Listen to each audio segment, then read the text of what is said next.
honor those who turned up at this early moment. And I would like to welcome you all to the presentation on the SOLWorld conference theme this year. It's called Signs of Progress. It was actually an executive decision that it sounds like this. I just wanted it and I just said it. And the team was very generous to accept it, and they didn't even argue about it. So it's my pleasure that we have now a conference called Signs of Progress.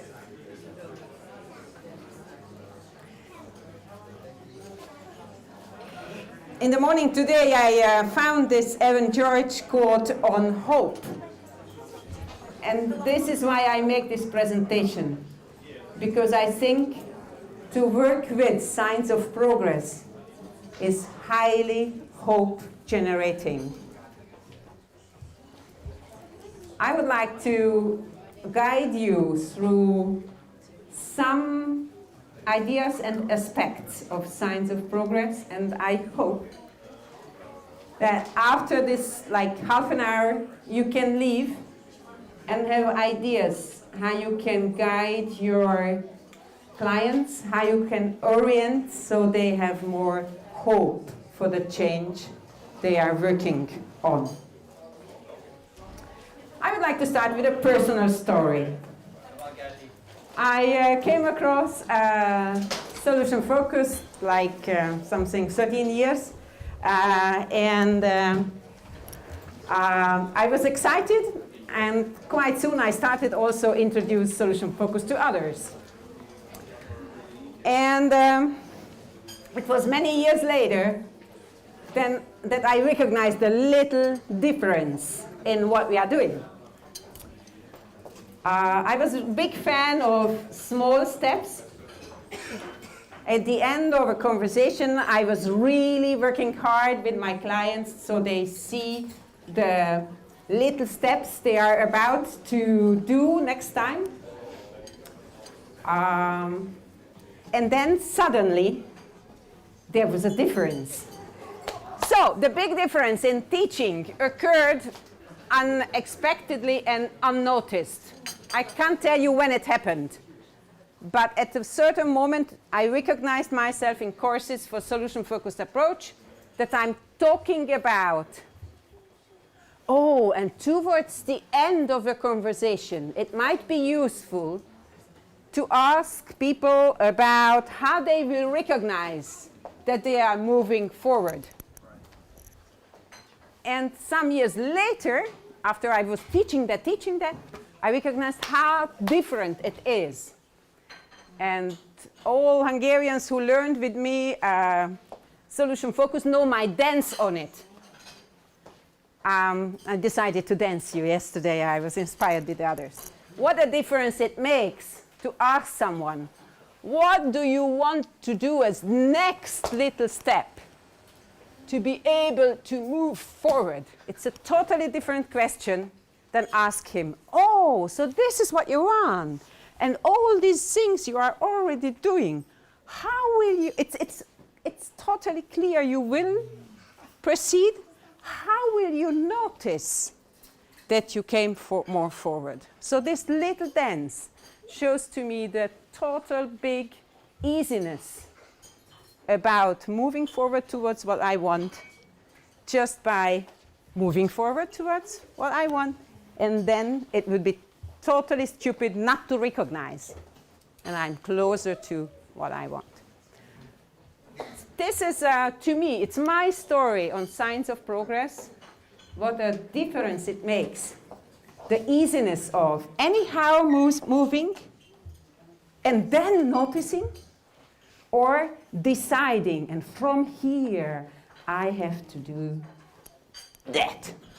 So to me, signs of progress, asking about expected signs of progress is an element of how we work.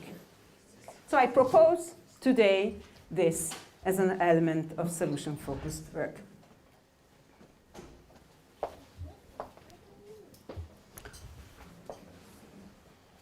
And I told you, it's in my eyes, but it's something important.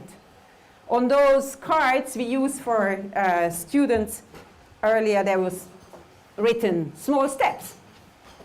And at a certain moment I was watching them and said, small steps, and then I have to explain them. It's not about steps, it's about progress and noticing it, so somehow I have to change. And now on Hungarian cards, it's written signs of progress. But it's my story with it. And if I guide you today in this presentation through signs of progress, I would like to show you another perspective. At a certain moment, colleagues who wrote important books on working solution focused reprinted their books. Within a year, there were 2 new books on from John Hendon, the guy with the candle. You remember yesterday Mark's story. 10 years later, he did a different take on his own topic, and he gave a second edition of working solution focused with suicide prevention. And Kitch Burns, same year, after, again, 10 years, reprinted, rewrote her concept. And one of my favorite colleagues, Daniel Meyer, with his solution circle working in teams, 10 years later, just exactly 10 years later, reduced the 8 something of solution circle, and now we are teaching 4 something to work with teams in a solution-focused way. 4 elements instead of 8. There is something happening within solution-focused approach. To create a history from it, I needed a PhD decision. I started to try to make it in an academic way, these observations. And from swimming wonderfully in beautiful solution-focused waters, suddenly I had to watch what we are doing from a different perspective. And there were ideas of progress. There was ideas about changes within the approach itself, within how we observe our own work. May I ask you, Annie, can you put the file one up, down on the... Because I think I'm not the only one who observes solution-focused approach. And there is a beautiful and quite intense discussion on it. Tomorrow, you will have Mark McGregor's workshop on solution-focused approach, I think, 2.0. So there is a huge discussion, a lovely discussion on how we see our approach changing or not. And I would like you to be part of these observations. What do we detect as a change? And between change and progress, I guess it's a question of the direction. Yeah? Even if there are changes how I teach solution focus this way or this way, it will be only progress in my teaching if I have an intention. And my intention is generate hope in solution-focused conversations. And what is our intention with this approach? So how can we decide, is it a change in our eyes, or is it a progress? This is the first point in this presentation where I would like to give the tune to you. And the question is very simple. What resonates with you from what you heard so far? In 3 minutes, I will call you back, your attention. Find someone who you like to talk to. What resonates so far from this with you?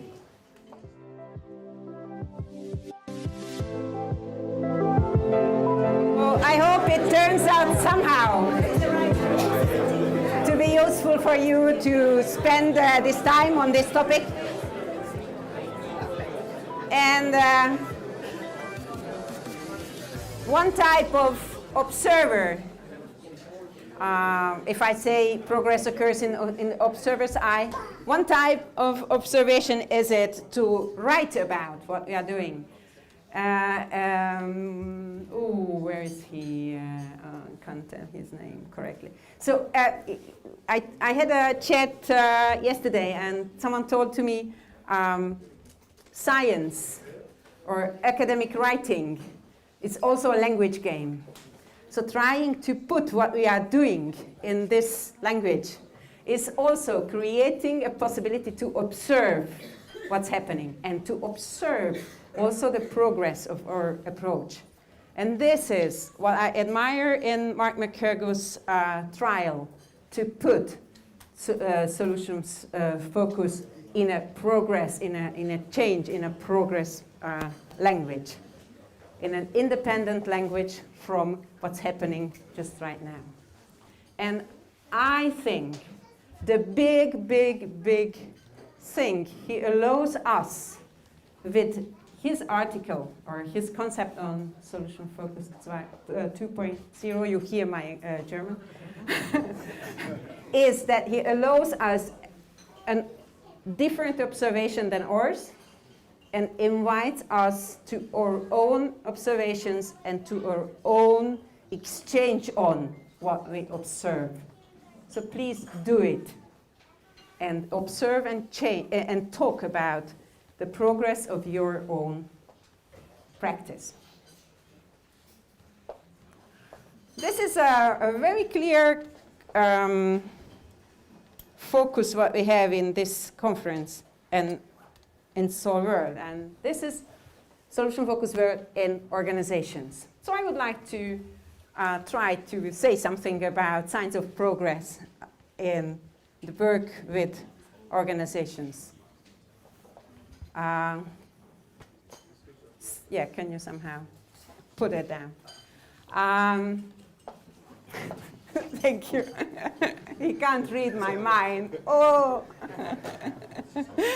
And if I say you can talk about progress if you have a direction, to me the direction for solution-focused work in organization is desired that it's available as a real alternative to other approaches, that people who decide about change processes, about how they lead, about how they want the everyday life of their company, that they have the chance to choose solution focus as a way of working.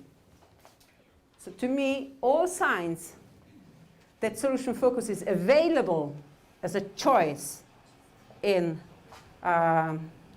companies, in organizations, in communities, all signs that shows it is available, to me it's a progress. And I'm keen on collecting signs for this progress with you together. How can we support our clients in choosing a hope-giving, an easier going, a future desired way of working, the solution-focused way of working? I think it's also an element and a type of a progress if we recognize that solution-focused work is trustworthy for organizations. Not just available, not just that they have the choice, but they see the difference, that they see the chance to work in this way. So that's why I would like to say a huge thank you to all of you who are working on documenting your work in organizations. This is how you work on making this approach trustworthy for organizations.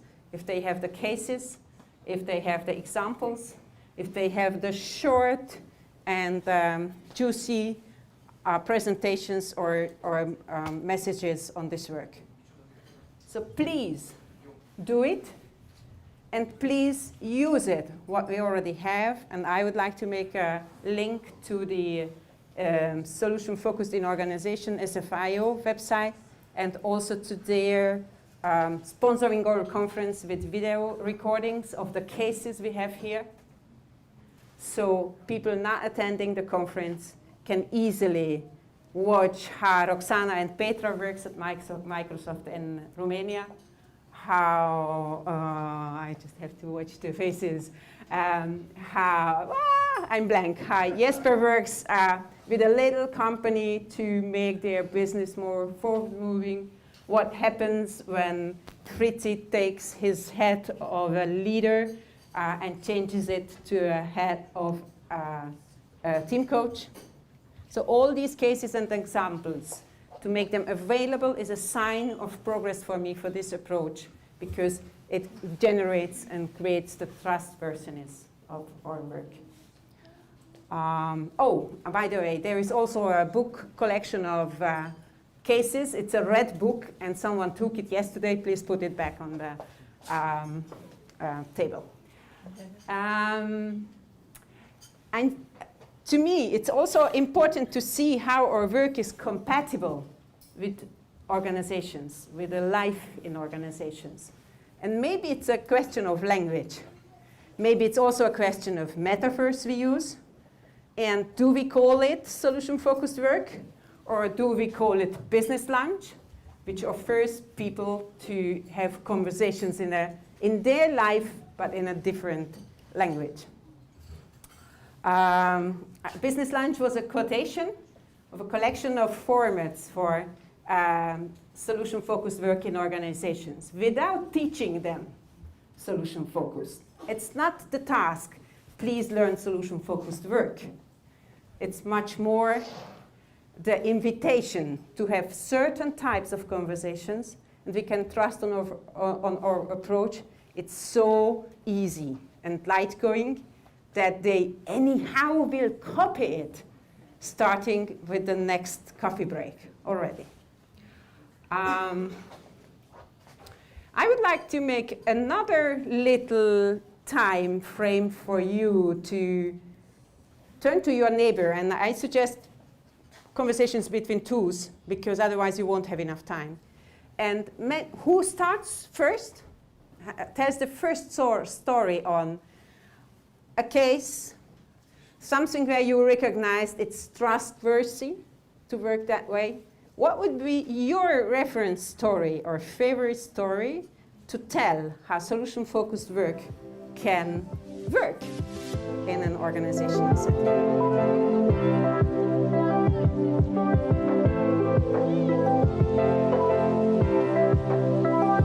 There are many places in the world where colleagues, there are many places in the world where colleagues are working on using our language in a compatible way and generating easy, light, and efficient change in organizations and good conditions for humans in there. And yes, please show your work and share your work. And I'm so proud to be a solution surfer today. Daniel put quite a piece of work to share, a trial to show metaphors which might work in organizations, to show formats, how we can easily invite people not trained in solution focus just to use a different language. There is a personal present for you, and it can't be taken back, as I see. You can listen to me when, yes!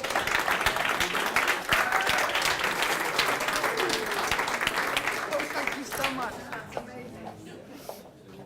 Okay.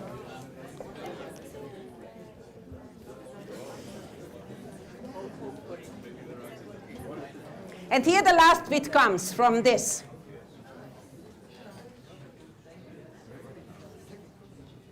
If it were talking about signs of progress,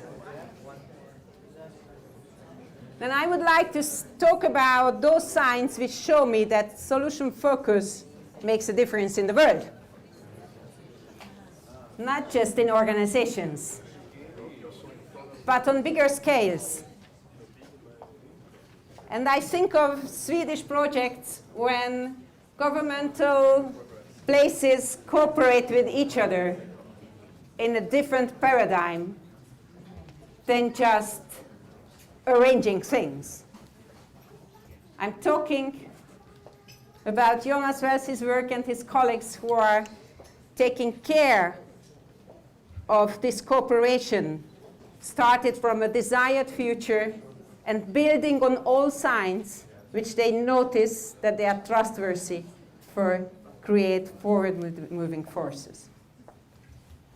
When I'm saying solution focus can make a difference in the world, then I also mean Irene's work together with Therese Steiner in other cultures, bringing solution-focused conversations and, yes, generating hope for young people. You can find there her book on the book table.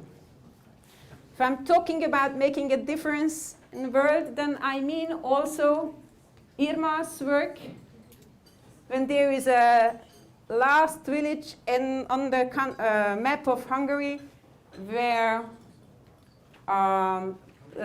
government takes support away, and she goes there and she supports the teacher in a way, then within some days they organize themselves to keep on doing the good work. And we couldn't work on that case much longer because they didn't need it any longer, an external person to help them. But this easy start and the light change generates also bigger hope at people who don't have to stick too long with you as a helper. They can just go on and do their own version of their own world. If I'm talking about signs of progress, I also mean maybe what you do. No, I have to tell two more. I also mean the Solution Cafe. Petra started together with Jan, her colleague in Romania. And many of you already have seen in your language or in English the cards where we can invite just people in a cafe in easy format, and they start to talk to each other about their stories in a different way. I did it in Germany with teachers, and in the following module, one of the participants told me, you know what, I just went home and I talked with my husband about his seeking a job since many years and not finding anything, and now he goes to the first interview. What a change. It was just a Solution Cafe to show them Petra's format. Or the other I can't not tell is when an RV with a strange Swiss number with even that strange drawings on it drives through a country. And you can have coffee and free coffee and conversations. And you can join Elfie and Dominique for their everyday life and get some inspiring and strange and provoking questions. Thought-provoking questions. So maybe I mean exactly what you do. Not because you pay for a charity project, maybe you do that too, and that's good too. But when you do exactly this work where you are good at with others, when you invite someone into your course just because the person couldn't offer that, or when you talk to someone and afterwards they are having a lighter heart. I would like to see this approach to change the world. And I see signs of that progress. And thank you so much that you followed me, and you looked like you would. You followed me on this panorama view on signs of progress within our approach, within our own work, within the work in organizations, and making the world a better place. Thank you so much. Thank you.